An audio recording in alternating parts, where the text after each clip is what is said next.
Welcome to this week's Pathway. We have made it to Philippians 4, where we see Paul talking about joy and peace, all of these great Christmas things, and how to handle the anxiety that can get in the middle and mess those things up. And so as we talk about understanding peace with God and the peace of God, we noted in the message that in chapter 4, verse 3, he also mentions something called the Book of Life. He's talking about these two women who are arguing and how he wants the other Christ followers around them to help them come back together. And he uses this phrase, "and the rest of my fellow workers whose names are in the Book of Life." So Paul is clearly using this to refer to Christ followers. You know, it's a phrase that is mostly used in the book of Revelation, but it actually shows up other places like this one with Paul. In fact, we also mentioned our verse-by-verse series through Luke earlier this morning. And if you go back to Luke chapter 10, Jesus also reflects on this idea that our names are written in heaven.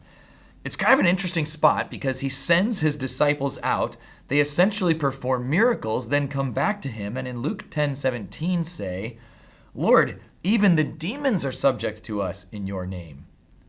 And Jesus tells them, "Nevertheless, do not rejoice in this, that the spirits are subject to you. Even though you're doing amazing things, that's not the most exciting thing. Rather rejoice because your names are written in heaven." And so I thought what was worth kind of pointing out here today is two things. One, how do I get my name written in heaven? How is my name written in the book of life? Well, the simplest version of that is that it is the person who has trusted Christ as their Savior, their forgiver, and their Redeemer that is written in the book of life. And God tells us that he will not blot those names out. The other thing I think is so interesting is that both Paul and Jesus talk as if the names are written there now. It's not when I get to the afterlife that then I find out, is my name in the good book or is my name in the bad book? Do I just have my own book of all the stuff I did, or did I get my name in the book of life? You can know that your name is not written at the end of time, or not written at the end of time, that you're not saved or condemned when you get to heaven and find out. But that's an old way of thinking based on my good works and my bad works. How will they weigh out? Will God let me in? But that actually, just like Paul says, they're written now. Just like Jesus says, they're written now.